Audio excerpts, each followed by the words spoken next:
26 दिसंबर 2004 की सुबह इंडोनेशिया के सुमात्रा द्वीप के पश्चिमी तट से समुद्र तल पर शुरू हुई एक कंपन ने न केवल समुद्र की गहराइयों को बल्कि लाखों लोगों के जीवन को भी अपरिवर्तनीय रूप से हिला दिया। सुबह 7:58 पर 9.1 से 9.3 तीव्रता का भूकंप आया। यह सिर्फ क्षेत्र के इतिहास में नहीं बल्कि मानव इतिहास की सबसे बड़ी प्राकृतिक आपदाओं की शुरुआत थी। इसके तुरंत बाद विशाल सुनामी लहरें उठीं जो पूरे हिंद महासागर में फैल गईं। इस आपदा में लगभग 2,30,000 लोगों की जान चली गई और यह इतिहास की सबसे बड़ी सुनामी के रूप में स्मृति में दर्ज हो गई। भूकंप का केंद्र इंडोनेशिया के आंचे क्षेत्र के तट के पास समुद्र के नीचे था। यह झटका भारतीय और बर्मा प्लेटों के बीच विशाल फॉल्ट लाइन पर हुआ, जिससे लगभग 1200 किलोमीटर लंबी पट्टी फट गई। इस विस्फोट ने समुद्र तल को अचानक ऊपर उठा दिया।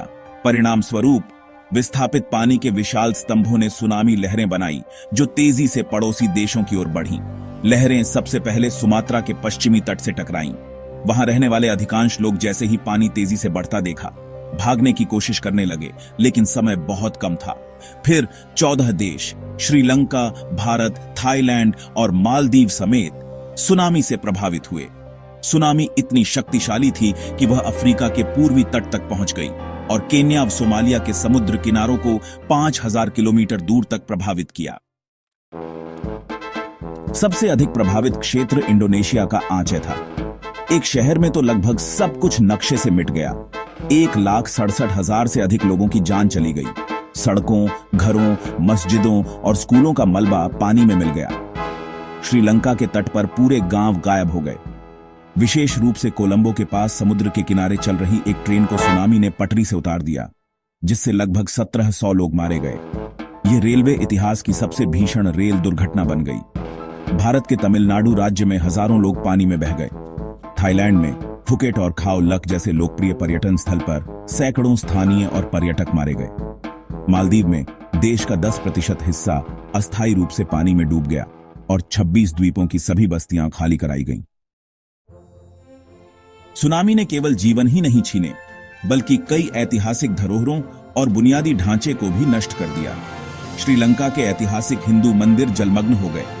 इंडोनेशिया में सैकड़ों मस्जिदें नष्ट हो गईं। भारत में मंदिर, कब्रिस्तान और पुल क्षतिग्रस्त हुए। थाईलैंड के कई ऐतिहासिक मछुआरे गांव अपनी विरासत सहित मिटा दिए गए। केवल व्यक्ति ही नहीं बल्कि समुदायों की सामूहिक स्मृति भी लहरों में लुप्त हो गई। बुनियादी ढांचे के लिहाज से हजारों किलोमीटर सड़कों, बिजली लाइनों, पानी की आपूर्ति, स्कूलों और अस्पतालों का कोई उपयोग न रहा।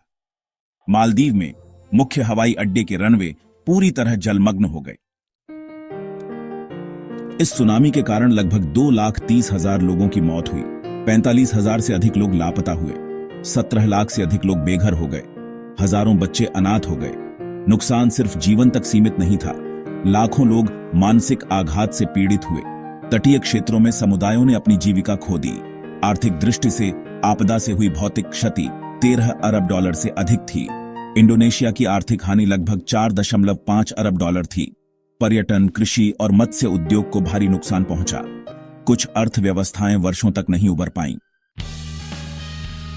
सुनामी के बाद दुनिया भर से सहायता आने लगी। संयुक्त राष्ट्र, यूरोपीय संघ, अमेरिका, जापान और कई अन्य देशों ने करोड़ों डॉलर की सहायता भेजी।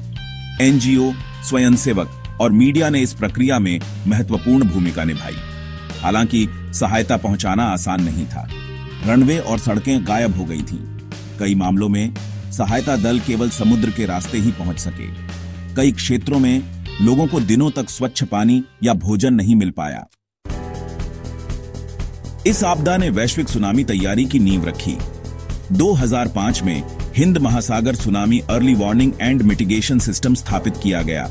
यह प्रणाली समुद्र के नीचे भूकंपीय सेंसर और तटीय रडारों का उपयोग कर सुनामी का पता लगाती है और लोगों को जल्दी चेतावनी देने का कार्य करती है।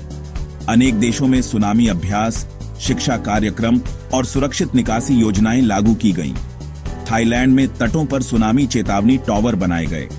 इंडोनेशिया और श्रीलंका में तटीय बस्तियों का पुनर्निर्माण हुआ और निम्न इलाकों में निर्माण प्रतिबंधित किया गया। आज 2004 की इस आपदा की वजह से दुनिया अधिक सतर्क और तैयार है, लेकिन यह तैयारी भी उस दर्द की गहराई को मिटा नहीं सकती। हर वर्ष 26 दिसंबर को पीड़ितों को त्रासदी की वर्षगांठ पर याद किया जाता है।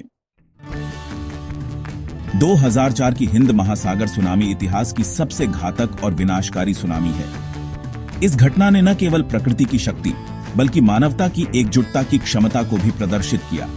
सिर्फ तट नहीं बल्कि किस्मतें भी सुनामी के साथ बदल गईं।